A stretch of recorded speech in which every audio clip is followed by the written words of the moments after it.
Hello everyone, Coach Carol here with you. Today we're exploring the art of storytelling in genealogy and how technology can enhance this creative process. I've got a couple of things to share with you today that include the use of the GPT writing tools, which are an exciting way to build your stories and a lot of fun. These AI-driven tools can help you structure the narratives, generate ideas, titles, subtitles, and even overcome your writer's block. They are a fantastic aid to weaving engaging tales from your family's past. Then I will show you how we can use some templates to help structure your story inside the weare.xyz program. These can help simplify and enrich your storytelling journey. The tools guide you in crafting an engaging and structured story with ease. So why does storytelling matter in genealogy?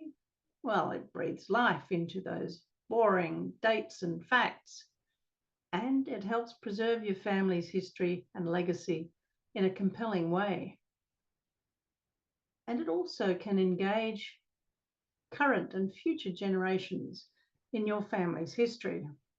Not everyone is as keen as us to dig up the past.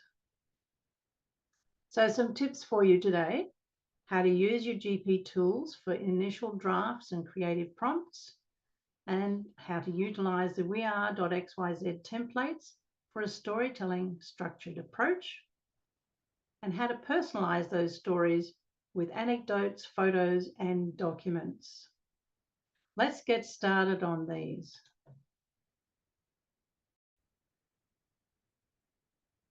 First of all, I wanted to share with you a document made up of the facts and the data collected for a particular ancestor over a period of time. So it's just all the facts listed here, and these are transcripts from records that I have sourced from various sectors in the databases for family history. So I've got quite a lot of data, but not a very interesting story at this point in time. So I wanted to transform that into a story. So I needed to go across to ChatGPT and to ask it to analyze the content of that document and come up with a comprehensive ancestry biography from the facts. So I simply uploaded that Word document here, which it could then analyze and create this biography, which it has done here for me. So I've got various pieces that I can include in my template that I'm going to use in weare.xyz. It saves a lot of time. And of course, I expand on that and add interesting snippets that I know about this ancestor. So let's head over now to weare.xyz, and I'll take you through the process.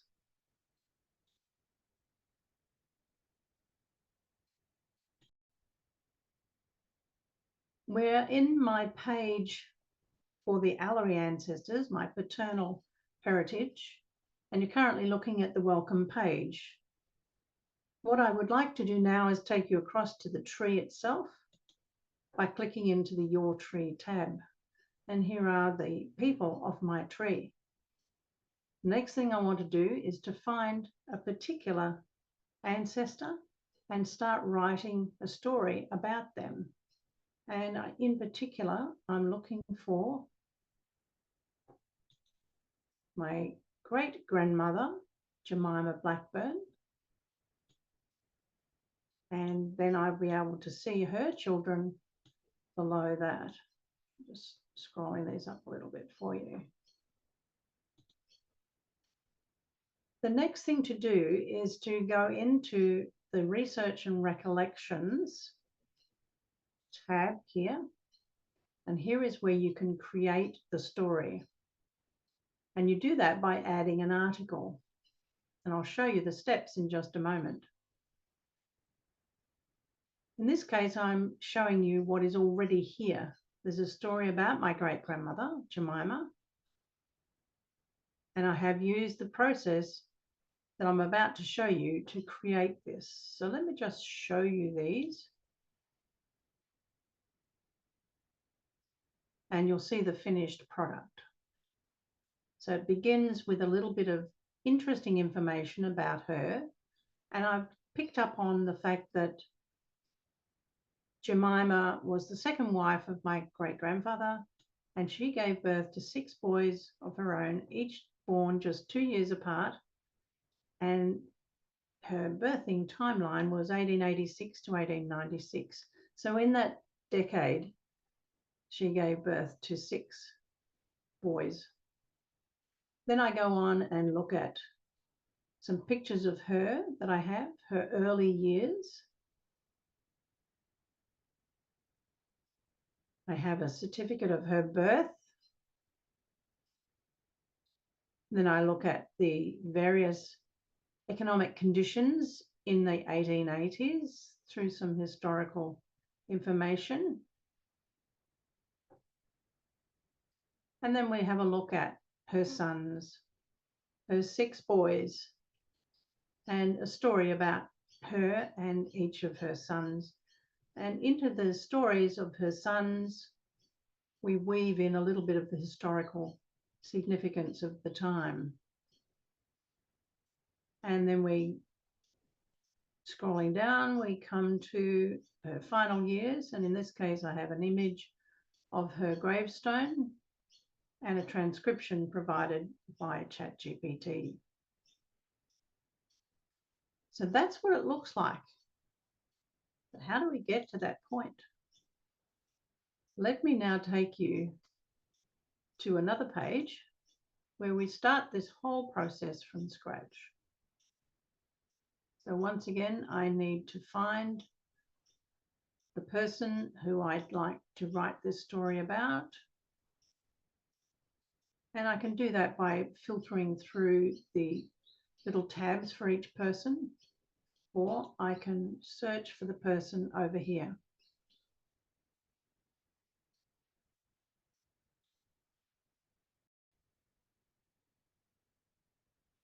So now that I've input his name, I can search for Benjamin Robert Philip Allery. It's a few Benjamins. And this is the one we want. And we want to start writing his story. So we go to Research and Recollections. And there are no stories here at present. So we then click on the Add Article. Now here is where it gets very interesting. You could do a plain vanilla variety or blank article in which you can include multimedia, and that uses a simple editor. And that looks like this. All you've got at the top is type a title, and then you can add in your content blocks. But how do we know what we want to put in place? Let's step back a little bit. Instead of using the plain vanilla variety article, let's choose this one, the individual married suggested layout for facts, recollections, and images.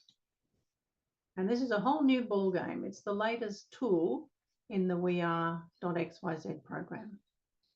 And the template gives you the ideas and the spaces in which you can start building the story. You can begin with the individual profile of the person and add in images of them at an early age as a teenager, young man or old man, or of course, the equivalent for your female ancestors.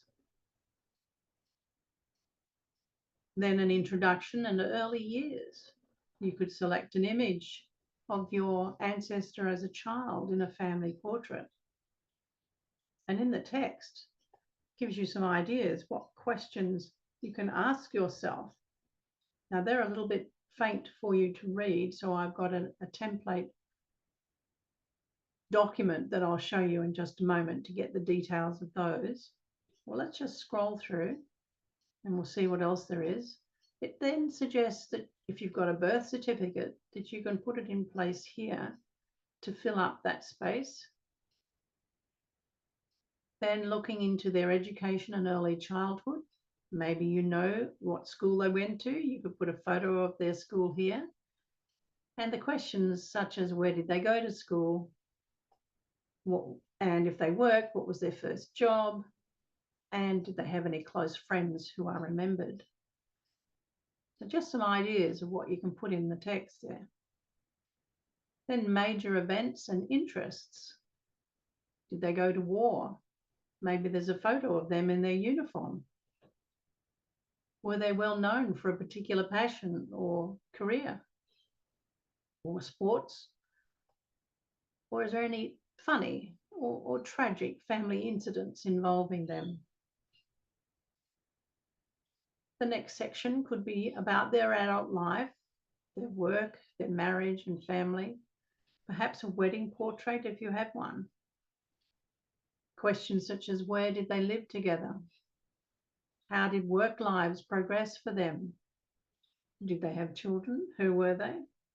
And are there any noteworthy family episodes to recount? Ending up at their final years. And if you have a final year portrait or maybe a gravestone, that's the place to put it. But questions like, did they retire and settle somewhere? Or what were the circumstances of their death? Perhaps you have an obituary. So this is a neat way for you to begin fleshing out the story for your ancestor in this template. All you need to do is add in the pieces. So how do we do that? Let's pause here and I'll be back to show you. Now I'm in the page for Frank Joseph Andrew Allery, the brother of Benjamin Robert Philip, and I have put in place some of these pieces of text to help round out the story for him and put in place an image for the thumbnail. That's what the thumbnail part of the template is all about. And on it, I have put in a quote: the second button strengthens the bond of brotherhood. Now, I'm telling the story of the 6 sons of my great-grandmother, Jemima. So Frank Joseph is one of my great uncles. What I want to do is now show you that article that's been created. And here's what I have done. Put in place some text. And this time I've put in an image of what he may have looked like as a soldier.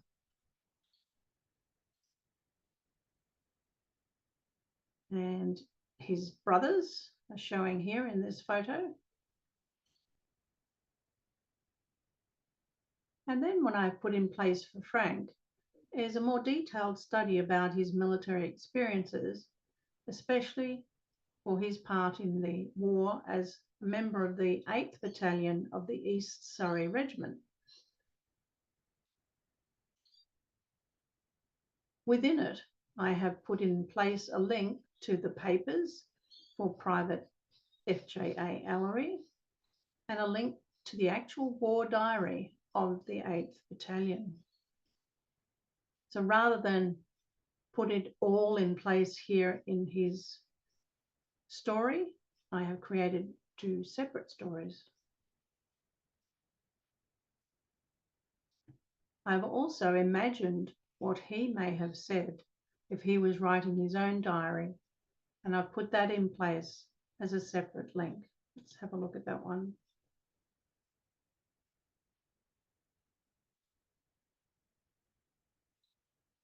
He was then at Cambrai in France, serving in the East Surrey Regiment as a private soldier, number 19903. And he is now talking about what it's like being under the influence of this dreadful war, listening to the sounds of the artillery fire, the exploding shells, how the ground trembled beneath his feet, and the acrid stench of gunpowder and smoke, and so on. So describing what this man might have seen, felt, heard, and experienced during his days in the war. I had some help with that by asking ChatGPT to look at the war diaries, to look at the experience of this ancestor, and to write that fictitious war diary entry. Let's go back. Continuing on with the story here with Frank Joseph, I have put in place, very hard to read, but these are the marriage certificates for Frank Joseph Andrew Allery and wife Mabel Constance Braganza, and then described something about their marriage and their children. Then a description of where they lived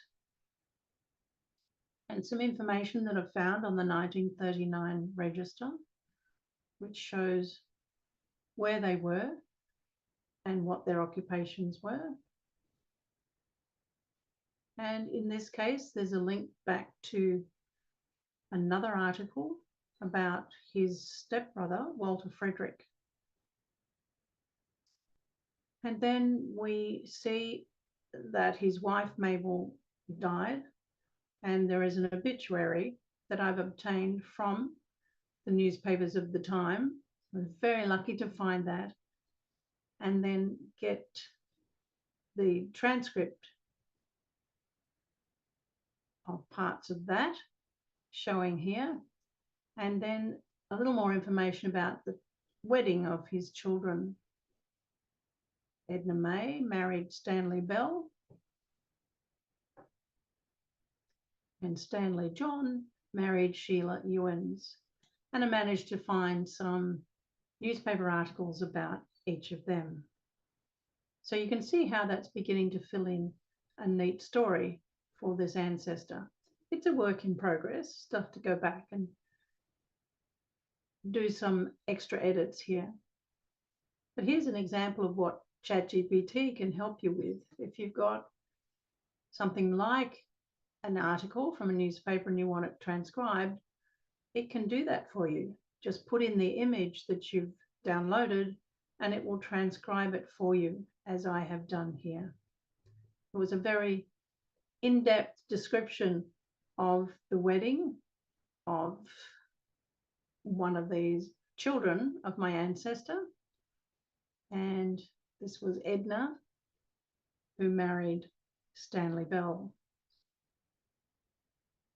Describes even the clothes they were wearing and who was there to attend the wedding.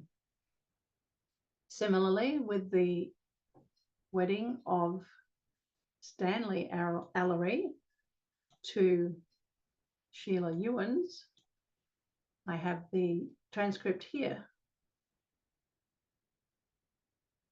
And then following down now to the last years of the life of Frank Joseph, I have a piece about his legacy, where he was buried and his substantial sum of money left, which was noted in the probate for him. And the 8,863 British pounds is equal to 17,305 in today's Australian currency. So a little bit of work there. And all of this information is tagged to Frank Joseph and Andrew Allery. Let's now have a look at the template itself, and I will include a link to this template instruction for you below the video. So it describes the process that I've shown you, where you select an ancestor, select the Research and Recollections tab, select article, the particular individual template, and then complete the segments add a thumbnail image at the bottom and publish.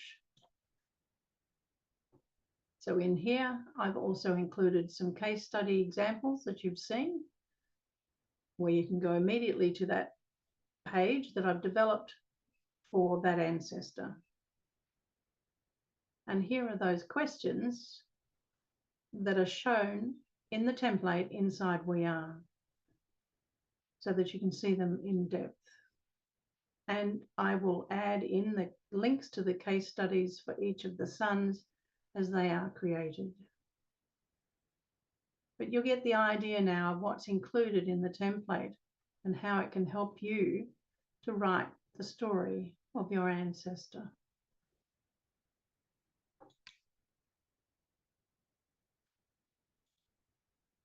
You can do this for any of your ancestors. You can use the same sort of formula as shown in the template, or you can do something entirely different. But each one of the ancestors in your tree can have their own articles. This is my grandfather. So I have several stories about him, his lifetime. His work as a master tailor, and a little bit about the burials in Devon. And looks like I have to add a thumbnail image there. Walter's biography needs a thumbnail, and so does his death article. So a little bit of work for me to go back to. So now you can see the significance of those thumbnail images. So you can do this for any of your people in your tree, and that helps to create and preserve the stories surrounding each one of them. I hope you've enjoyed this step through of the templates that are used in the research and recollections stage of telling your story. So we're now back to where we began today in the story of Jemima Mary Ann Blackburn. That's all for now. Have a go at using the template for yourself. Have a look at the template instruction page that I've provided for you so that you can keep that beside you as you work through the process. Good luck with that, and I will look forward to seeing some of the examples that you share of your stories made with the templates.